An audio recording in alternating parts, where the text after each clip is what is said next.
Hello and welcome to the Flourishing Introvert Talks with me, Jo Rawbone. This is the podcast that celebrates the natural gifts of introverts so that we can flourish in all situations. Episode 329. Vulnerability Hangover? What will people think? It's fair to say that pretty much every introvert I've ever met, let alone worked with, values their independence and even prides themselves on their resourcefulness. Let's face it, the more you can figure out and do on your own, the less forced interaction there needs to be. Many of us can even trot out a selection of handy explanations to justify our behaviour, like, I'm respectful of other people's time, I know people are busy, and I like to understand how things work, even though I don't need to. I blame that one on my engineering background. And even, I can do this on my own, which is just a form of bull-headed defiance rather than positive thinking. Now, I have felt this and used those explanations for most of my life, and it's only recently that I've been able to unpack it. Once it was laid out bare before me, I could finally see what was actually going on, and it wasn't pretty. Vulnerability. But not a fear of being vulnerable in my case, although I don't like to appear weak to anyone. Interesting that, isn't it? How I immediately associate vulnerability with weakness, when in reality it is anything but. More on that later though. What I struggle with more, far more, to the point of developing a real aversion, is what comes afterwards, the vulnerability hangover. This term, coined I think by Brené Brown, perfectly describes the wave of regret, shame or anxiety that washes over us when we have shared too much. You may not have known the label before, but I'm pretty sure you will have had some or all of the feelings. The embarrassment, the squirmy awkwardness, and the regret when you ask yourself, rather unkindly, why on earth did I share that? How could I have asked for their help? And, Lordy Dee Dee, what have I done? These questions follow a moment or moments of honest sharing, of daring to be visible, of being exposed emotionally and energetically in the case of we introverts. So it can be triggered by being more open, more truthful and more authentic than you'd bargained for. And we wonder why it feels safer to keep our authenticity under wraps. The whole subject of a vulnerability hangover is very present for me right now. In fact, I've only just emerged from its grip. You see, last weekend I needed to collate information about my business to share with a business mentor. The process encouraged and enabled me to be far more honest with myself than I have ever been. And this was important as I needed to be honest with the mentor. I mean, let's face it, there's really no point otherwise, is there? Crikey, I can feel my face flush as I'm thinking and saying this right now. And that's something I used to suffer really badly with as a teenager and a young adult. Seems I'll never really grow out of it. As introverts, oversharing is not our usual MO. We're not known for dumping emotional glitter bombs on people. So we're more likely to be unclear about where the line is as to what acceptable is. In reality, what we think of as oversharing is simply other people's normal, but that doesn't always make it easier to bear. And when it comes to asking for help, we'll usually try everything else before going that route. I nearly said everything else before lowering ourselves, like not needing help is some kind of lofty ideal. It is not. In fact, I'll go as far as to say not asking for help just before you really need it is foolish. I wonder how many hours I've wasted trying to figure things out on my own when a quick question or request would have served us all better. I dread to think. Interestingly, I've just seen a couple of social media posts about the problem many have with saying, "I don't know." When did the expectation surface that we should know everything about everything? I've yet to meet the person who does, although many will try to blag that they do. I certainly didn't get the memo that that's a thing, yet it's in the collective consciousness for sure.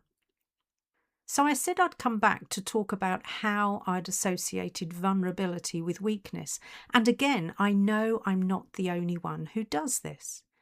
In fact, on a recent call as part of a group program, a couple of people questioned disbelievingly why I even thought vulnerability was a good thing.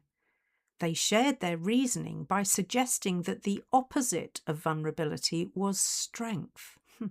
Another indication that people associate being vulnerable with being weak.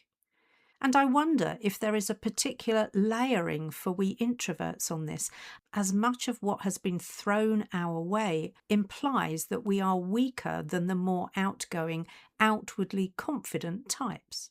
So we armour up, tool up, and pull the drawbridge up in order not to allow other examples of perceived weakness to be evident.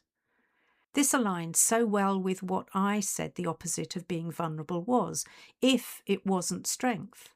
And curiously, my opposite is being present. Now, I realise I might need to explain that, as I was surprised too. I have usually felt very present when being vulnerable, but now I have been able to clarify that I was only present to myself, present to what was going on in my mind, my body, and in my soul. I love how my understanding of myself unfolds with every twist and turn in life, if I allow it. Confirmation again that we are all work in progress. I was also asked during that group program what the experience of a vulnerability hangover was like for me, so I thought I'd share that here, given that I've just mentioned how being vulnerable impacts my whole being. Some of you may well recognise what I'm about to share. Alongside the replaying of events in my mind and the catastrophising about how people would be judging me as a result, I can experience nausea, exhaustion, shortness of breath, all with a crushing headache that springs from nowhere. You see, I imagine people will be judging me as being unprofessional, a fraud, which must mean I've destroyed any credibility and trust I have worked so hard to build. Emotionally, I feel tender, bruised even, raw, and overwhelmingly embarrassed. Shame sometimes accompanies these feelings, but not always, I've noticed. Fortunately, it's not always about me being a bad person. What's interesting is what I do or don't do in some cases when suffering with this kind of hangover. And this too is not always consistent, but there will likely be a combination of behaviours that I and others who know me well may observe. First and foremost, I'll withdraw. And just like a wounded animal, I'll take myself somewhere quiet to metaphorically lick my wounds. And if I can withdraw or take back my moment of vulnerability, I will, which might mean deleting a post or trying to recall an email. But most things are not recoverable in the same way that, will the jury please disregard that last statement, never truly works. People can't unsee what they have seen, or unhear what they have heard, or deny the emotional impact they have felt. But here's the reality. they are unlikely to have judged me as harshly as I had first imagined, or as harshly as I have judged myself. I've recently been talking about being discerning regarding who gets to experience what level of my self. The 3 levels I've settled on are public, personal, and the tender, sacred level. In order to be able to share, to ask, and to express myself authentically, I need to be pretty sure that I won't experience a vulnerability hangover. Or at least I have the space and capacity to manage the fallout. So in reality, those who get the public and maybe even the personal level of me probably won't get to witness the really vulnerable me. And if being vulnerable really does result in a thumper of a hangover, as in my case recently, I need to be sure that whoever got to witness it knows how to hold the space well enough for me to process it and to be able to recover from it, enabling me to feel safe while I experience my whole gamut of emotions. I consider myself so fortunate to be surrounded by those who know and care for me deeply enough that I was neither shamed into minimizing the whole experience nor ridiculed for being stupid to go there in the first place. I was heard and held and loved in all the right ways. Thank you to those of you who provided that safe harbour for me. You know who you are, and I know you listen. So, my friends, I want you to accept that vulnerability is not a weakness, nor is it foolish. In my experience, it is the result of a whole range of things colliding in unexpected ways. And if the most common cause of your vulnerability and the resultant hangover comes as a result of oversharing, here are a couple of questions to ask yourself that may prove helpful. Firstly, am I sharing to discharge my discomfort or connect in order to gain clarity?